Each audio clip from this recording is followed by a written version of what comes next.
Hello everyone, മാച്ചുള്ള വിളിച്ചിട്ട് പുതിയൊരു വീഡിയോയിലേക്ക് എല്ലാവർക്കും സ്വാഗതം. അപ്പോൾ കുട്ടികൾക്ക് വെക്കേഷനൊക്കെ സ്റ്റാർട്ട് ചെയ്തു. അപ്പോൾ അവർക്ക് ഉണ്ടാക്കി കൊടുക്കാൻ പറ്റിയ നല്ലൊരു സ്നാക്കിൻ്റെ റെസിപ്പി ആയിട്ടാണ് വന്നിട്ടുള്ളത്. പലതരത്തിലുള്ള കട്ട്ലേറ്റുകൾ നമ്മൾ ട്രൈ ചെയ്തിട്ടുണ്ട്. അപ്പോൾ അതിൽ നിന്നൊരു വ്യത്യസ്തമായിട്ട് പഴം കട്ട്ലേറ്റ് ആണ് കേട്ടോ ഇന്ന് ഞാൻ ഇൻട്രൊഡ്യൂസ് ചെയ്യുന്നത്. പിന്നെ എൻ്റെ ചാനൽ ആരെങ്കിലും സബ്സ്ക്രൈബ് ചെയ്ത് കാണുന്നുണ്ടെങ്കിൽ സബ്സ്ക്രൈബ് ചെയ്തേക്കണേ, കൂടെ ബെല്ലൈക്കൺ കൂടെ ഒന്ന് ക്ലിക്ക് ചെയ്തേക്കാം കേട്ടോ. ഒരു നല്ലൊരു റെസിപ്പിയാണ്. എന്നാൽ നമുക്ക് വേഗം റെസിപ്പിയിലേക്ക് പോവാം. അപ്പോൾ ഞാനൊരു 3 പഴം എടുത്തിട്ടുണ്ട്. അത് ചെറുതായിട്ട് നുറുക്കി നമ്മൾ സാധാരണ പോലെ പുഴുങ്ങിയെടുക്കാൻ വേണ്ടിയിട്ട് വെച്ചു. അവയൊക്കെ വന്നതിന് ശേഷം ഞാനത് തൊലി കഴിഞ്ഞ് എടുത്തിട്ടുണ്ട്. ഞാനിപ്പോൾ 3 പഴമാണ്, അതിനനുസരിച്ചുള്ള ഇൻഗ്രീഡിയൻസ് ആണ് പറയുന്നത്. അപ്പം നിങ്ങൾ കൂടുതൽ എടുക്കുകയാണെങ്കിൽ അതനുസരിച്ചിട്ട് ഇൻഗ്രീഡിയൻസ് മാറ്റണം കേട്ടോ.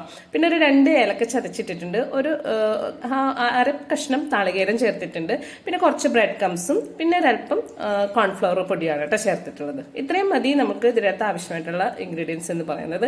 പിന്നെ ഒരു നുള്ളു ഉപ്പ് നമ്മൾ ബാലൻസ് ചെയ്യാൻ വേണ്ടിയിട്ട്, ടേസ്റ്റ് എല്ലാത്തിൻ്റെ ബാലൻസ് ചെയ്യാൻ വേണ്ടി ഇടുന്നുണ്ട്. പിന്നെ കുട്ടിക്ക് ആയതുകൊണ്ട് ഞാനിപ്പോൾ ഒരു 1.5 ടേബിൾ സ്പൂൺ പഞ്ചസാര കൂടി ചേർത്തിട്ടുണ്ട്. ഇനി ഇതെല്ലാം കൂടി നന്നായിട്ട് കുഴച്ചതാ, കൈ കൊണ്ട് തന്നെ കുഴച്ചെടുക്കാം. അപ്പം എല്ലാം നന്നായിട്ടിരിക്കും.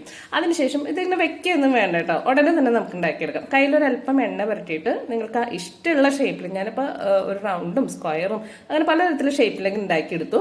പിന്നെ നമുക്ക് ഇതിനകത്തേക്ക് മുക്കാൻ വേണ്ടിയിട്ട് എടുക്കുന്നത് പാലാണ് കേട്ടോ, കോൺഫ്ലവർ മിക്സ് അല്ല, പാലാണ് എടുത്തിട്ടുള്ളത്, നല്ല തണുത്ത പാലാണ്.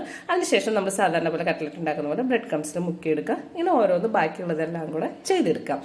വളരെ ടേസ്റ്റാണ്, പഴംപൊരിയിൽ നിന്നും ഒരു വ്യത്യസ്ത ടേസ്റ്റാണ്. അതുപോലെ തന്നെ സാധാരണ കട്ട്ലറ്റ് കഴിക്കുമ്പോൾ പൊട്ടറ്റയുടെ ടേസ്റ്റാണല്ലോ നമുക്ക് കിട്ടുക. അപ്പോൾ അതിൽ നിന്നും വ്യത്യസ്തമായിട്ടൊരു വെറൈറ്റി ആയിട്ടുള്ള ഐറ്റമായിട്ടാണ് എനിക്ക് ഫീൽ ചെയ്തത്. ഒരു പ്രാവശ്യങ്ങളും എല്ലാവരും ഒന്ന് ട്രൈ ചെയ്ത് നോക്കുക.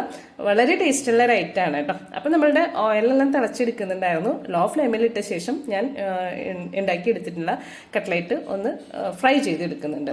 അപ്പോൾ എല്ലാവരും തീർച്ചയായിട്ടും ഉണ്ടാക്കി നോക്കുമെന്ന് വിചാരിക്കുന്നു. എല്ലാവരും ഉണ്ടാക്കി നോക്കുക, അതിൻ്റെ കമൻസൊക്കെ എല്ലാവരും അറിയിക്കാം. പിന്നത്തെ വീഡിയോ ഇവിടെ അവസാനിക്കുകയാണ്. നല്ലൊരു പുതിയ വീഡിയോയുമായി കാണാം.